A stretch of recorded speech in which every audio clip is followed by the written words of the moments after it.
Good morning dear students. આપણે grammar શીખી રહ્યા છીએ.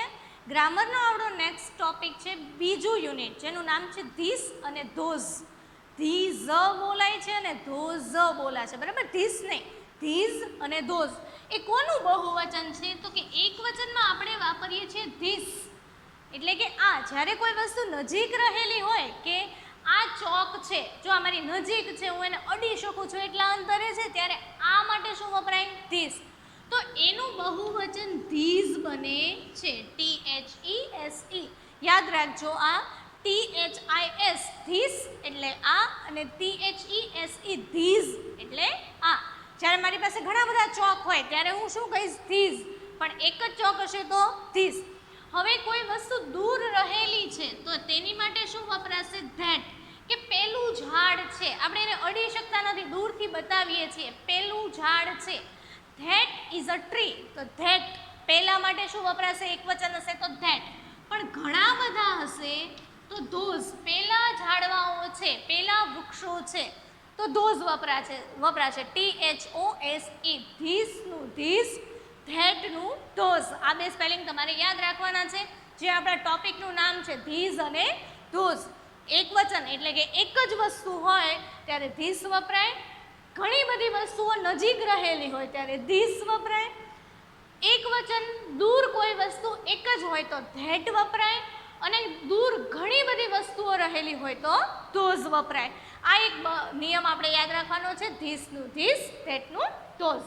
હવે ઘણા કહેશે મિસ એકવચન ને બહુવચનના અમને ખબર નથી પડતી, આપણે તો ગુજરાતીમાં બનાવી નાખીએ કે આ ચોક છે અને પેલા ચોક છે. ચોકનું તો બહુવચન ચોકો તો એવું તો થશે નહીં, બરાબર? આ છોકરો છે અને આ છોકરાઓ છે, તો છોકરા અને છોકરાઓ પાછળ આપણે શું લગાડ્યું? ઓ લગાડ્યું એટલે બહુવચન થઈ ગયું. આ છોકરીઓ છે, આ છોકરી છે, બરાબર? તો છોકરીઓ પાછળ આપણે શું લગાડ્યું? યો. તો ઓ ને યો ને એ લગાડવાથી બહુવચન બને છે, તો એ ગુજરાતીમાં બને છે. તો અંગ્રેજીમાં? તો કે અંગ્રેજીમાં એ ભાઈ એના નિયમો છે કે જે શબ્દોનું તમારે બહુવચન બનાવવું હોય એની પાછળ સામાન્ય રીતે એસ લગાડવાથી બહુવચન બને છે. શું લગાડવામાં આવે છે? આ એક પહેલો નિયમ, સામાન્ય નિયમ એ કે કોઈ પણ વસ્તુ હોય, કોઈ પણ નામ હોય, એની પાછળ સામાન્ય રીતે એસ લગાડવાથી એ શબ્દનું બહુવચન બને છે, બરાબર?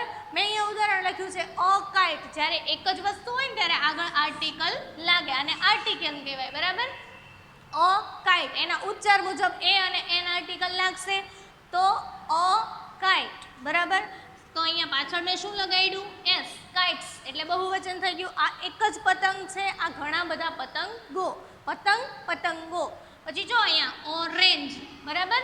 ફ્રૂટની વાત છે, રંગ નથી. ઓરેન્જ એટલે નારંગી, બરાબર? તો એનો ઉચ્ચાર ઓ થી શરૂ થાય છે એટલે આગળ આર્ટિકલ શું લાગ્યો? એન લાગ્યો. એન ઓરેન્જ, એક જ નારંગી છે, અને એનું મારે બહુવચન કરવું હોય તો પાછળ મેં શું લગાડ્યું? એસ. ઓરેન્જીસ. એનો ઉચ્ચાર શું થાય? ઓરેન્જીસ. અ કાઇટ તો કાઇટ્સ, એન્ડ ઓરેન્જ તો ઓરેન્જીસ. બહુવચનમાં ક્યારેય આર્ટિકલ લાગે નહીં, વસ્તુ એક હોય તો જ આર્ટિકલ લાગે. એટલે પહેલો નિયમ આપણે શું શીખ્યા? કે સામાન્ય રીતે કોઈ પણ શબ્દની પાછળ એસ લગાડવાથી એ શબ્દનું બહુવચન થાય છે. બીજો નિયમ કે બધાની પાછળ તો કાંઈ એસ લાગશે નહીં, તો શું નિયમ છે? તો કે જે શબ્દોને અંતે S, SH, CH, XK, O હોય, આ તમારે યાદ રાખવાનું કે કોઈ પણ શબ્દોને અંતે એટલે છેલ્લે S, double S, CH, X કે O હોય, છેલ્લે જોવાનું તમારે શબ્દની S, double S, CH, X કે O હોય તો શું લગાડવાનું? તો કે તો ES લગાડવામાં આવે છે. ખાલી એસ નહીં, પણ શું લગાડી દેવાનું? ES લગાડવાથી શબ્દનું શું થઈ જાય? બહુવચન થઈ જાય. ઉદાહરણ જોઈએ. બસ જો અહીંયા છેલ્લે શું છે? એસ તો ઓલરેડી છે જ તે. તો અહીંયા પહેલો તો નિયમ આપણે એવું કીધું તો કે એસ લગાડવાનો, તો કંઈ એસ હોય તો પાછો એસ લગાડવાનો નહીં. શું લગાડવાનું? ES. જો અહીંયા મેં લગાડ્યું બસ તો બસીસ. પછી ડબલ એસ છે અહીંયા, જો ક્લાસમાં પાછળ ડબલ એસ આવ્યો, અ ક્લાસ, તો પાછળ શું લગાડવાનું? ES. ક્લાસીસ. પછી જો અહીંયા ડીશમાં પાછળ શું છે? SH છે. આપણો નિયમ છે અહીંયા S, SH, double S, CH કે X હોય, અહીંયા SH રહી ગયું છે. SH, CH કે X કે O હોય તો અહીંયા SH છે, તો ડીશનું શું થઈ ગયું? ડીશીઝ. અહીંયા ES લગાડ્યું મેં. ડીશનું ડિશિસ, પછી છે અ એક્સ, જો અહીંયા એક્સ છેલ્લે છે તો અહીંયા એક્સ હોય તો શું લગાડવાનું છે આપણે ES. જો લાગી ગયો ES. આવા ઘણા બધા ઉદાહરણો છે, આ નમૂના રૂપ આપ્યા છે. તમારે છેલ્લે જોવાનું S, double S, SH, CH, X કે O હોય. ફરીવાર S, double S, SH, CH, X કે O હોય તો શું લગાડવાનું છેલ્લે ES લગાડવાથી શું થશે બહુવચન થશે. A bus, buses, class, classes, box, boxes, dish, dishes. એવા તો ઘણા બધા ઉદાહરણો છે, તમારે ગોતવાના પ્રયત્ન કરવાના અને પાછળ શું લગાડવાનું ES. ત્રીજો નિયમ, પહેલો નિયમ હતો સામાન્ય રીતે S લાગે, જો છેડે S, SH, CH, X કે O હોય તો શું લગાડવાનું ES. એના પછીનો નેક્સ્ટ ત્રીજો નિયમ છે કે જે શબ્દને અંતે F હોય અથવા FE હોય, છેલ્લે તમારે શું જવાનું F કે FE હોય તો એ બેને કાઢી નાખવાના અને એની જગ્યાએ શું કરી નાખવાનું VES. F અને FE બેને કાઢી અને શું લગાડવાનું VES. બરાબર, આ યાદ રાખવાનું. હવે જો અહીંયા અ લીફ, લીફ એટલે પાંદડું, અહીંયા છેલ્લે જો F છે તો એનું બહુવચન શું થશે નિયમ મુજબ F આપણે કાઢી નાખવાનો, F નીકળી ગયો એટલે LEA આટલું આપણે લખ્યું તો F ની જગ્યાએ શું કરી નાખવાનું VES. જો VES થઈ ગયું LEA VES. અને લીફ વંચાય અને લીવ્સ વંચાય, લીફ લીવ્સ. બરાબર. ફરી બીજો એનું ઉદાહરણ છે અ નાઇફ, જો અહીંયા FE છે તો શું કરવાનું તો કે F અથવા FE બંનેને કાઢી નાખવાના, KNI એટલું લખ્યું આપણે એટલું અને છેલ્લે શું લગાડી દેવાનું તો કે VES, KNI VES. અને અ નાઇફ વંચાય અને નાઇવ્સ વંચાય. બરાબર, કે છે એ સાયલેન્ટ છે, ન થી ઉચ્ચાર શરૂ થશે. શું નિયમ ફરીવાર રિપીટ કરી નાખીએ કે અંતે F કે FE હોય તો એ બેને કાઢી નાખવાના અને એની જગ્યાએ શું લગાડી દેવાનું VES. સામાન્ય રીતે S લાગે, S, double S, SH, CH, X કે O હોય તો ES લાગે, છેલ્લે F કે FE હોય તો બેને કાઢી નાખવાના અને શું લગાડવાનું VES. નેક્સ્ટ નિયમ જોઈએ કે શબ્દના અંતે Y હોય, જો છેલ્લે Y હશે અને એની પહેલાં વ્યંજન હોય, વ્યંજન કોને કહેવાય તો કે ABCDના જે સ્વર છે AEIOU, એ 5 અક્ષર સિવાયની જે ABCD છે એને વ્યંજન કહેવાય.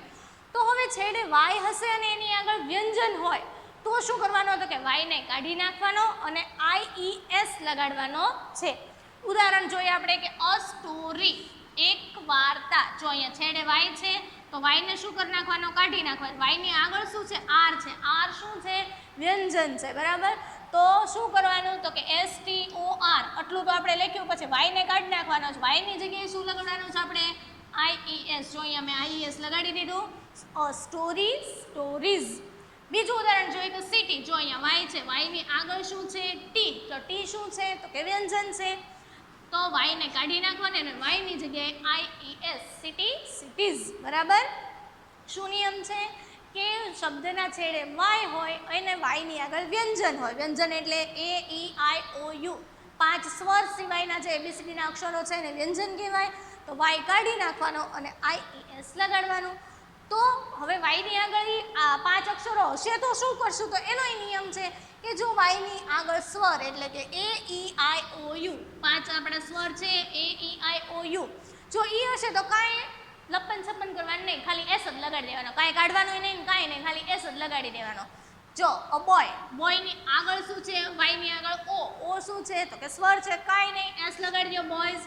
અ કી, Y છે, Y ની આગળ E છે, E શું છે તો કે સ્વર છે AEIOU, જો E આવ્યો અહીંયા O હતો એટલે શું કરવાનું તો કે S લગાડી દો, કીનું કીઝ. સિમ્પલ છે. આમાં સહેજ યાદ રાખવાનું કે Y ની આગળ વ્યંજન હોય તો Y ને દૂર કરવાનો અને IES, અને જો Y ની આગળ સ્વર હોય AEIOU તો ખાલી S લગાડી દેવાનો. નેક્સ્ટ છઠ્ઠો નિયમ કે હવે બહુવચનના અમુક રૂપ છે ને અનિયમિત છે, એમાં કંઈ નિયમ જ નથી લાગુ પડતા, એ બધા નિયમ બહારના છે. ઘણા ને કે માસ્ક પહેરવાનો નિયમ છે પણ એને કંઈ અસર જ ન થાય, માસ્ક પહેરે જ નહીં, આ એની જેવા રૂપો છે કે જેને કંઈ અસર જ નથી થતી. તો એવા કયા છે એ તમારે યાદ જ રાખવા પડે, એમાં કોઈ નિયમ નથી. અ મેન, MAN, એનું બહુવચન MEN થાય છે. અ વુમન, વુમનનું મેન થાય છે, WOMEN, આર્ટિકલ નીકળી જશે. અ ચાઇલ્ડ છે અને ચિલ્ડ નથી વાંચવાનું, ઘણાને બહુ ટેવ છે ચિલ્ડ જ બોલે છે. ચાઇલ્ડ છે એનું બહુવચન ચિલ્ડ્રન થાય છે. આ બધા ખુદ બહુવચન શબ્દ છે. Man, men, woman, women, child તો ચિલ્ડ્રન. અ માઉસ તો એનું માઇસ થશે. બરાબર. આ એના બહુવચન શબ્દો છે, આવા ઘણા બધા છે એ તમારે યાદ રાખવા પડે. પછી હવે અમુક તો આમાંથી નહીં જાય છે. શું કહે છે તો કે અમુક શબ્દોના એકવચન ને બહુવચન બે સરખા જ થાય. જે જો એકવચન હશે ને તો એની આગળ આર્ટિકલ લાગશે. આર્ટિકલ હશે એટલે આપણને ખબર પડી જશે કે આ એકવચન છે, પણ એનું બહુવચન અશીપ છે ઘેટું, તો એનું બહુવચન શીપ જ થાય. કે ત્યાં શીપ્સ કે શીપીઝ કાંઈ લગાડવાનું નહીં. અશીપ તો શીપ, અફિશ તો ફિશ. અહીંયા એસએચનો નિયમ પણ લાગુ પડતો નથી. આ તમારે યાદ રાખવાના. અડિયર એટલે કે હરણ છે, એનું બહુવચન પણ હરણ જ થાય. અડિયર તો એનું પણ ડિયર. આવા અમુક રૂપ છે, આમાંય અમુક છે, એ બધા તમારે યાદ રાખવાના કે અમુક રૂપ અનિયમિત થાય છે, અમુક રૂપના એકવચન બહુવચન સરખા થાય છે. ફરી વાર એકવાર ક્વિક રિપીટ જોઈ લે. બહુવચન શું છે તો કે સામાન્ય રીતે એસ લગાડવામાં આવે છે. પછી જો અંતે S S H C H x કે ઓ હોય તો એની પાછળ ઈએસ લગાડવામાં આવે છે. એફ કે એફ ઈ હોય તો એને કાઢી અને વીઈએસ લગાડવામાં આવે છે. અંતે વાય હોય અને વાયની આગળ વ્યંજન હોય તો વાય કાઢી અને ઈએસ લગાડવામાં આવે છે. અંતે વાય હોય અને એની આગળ સ્વર એટલે કે એ ઈ આઈ ઓ યુ હોય તો એની પાછળ માત્ર એસ લગાડવામાં આવે છે. અમુક રૂપો અનિયમિત છે, જેમાં સાવ અલગ સ્પેલિંગ બને છે, અને અમુક રૂપના એકવચન અને બહુવચન સરખા થાય છે. આ રીતના આપણા બહુવચનના 7 નિયમો છે જે તમારે યાદ રાખવાના છે, અને આ શબ્દોના બહુવચન પણ તમારે યાદ રાખવાના છે.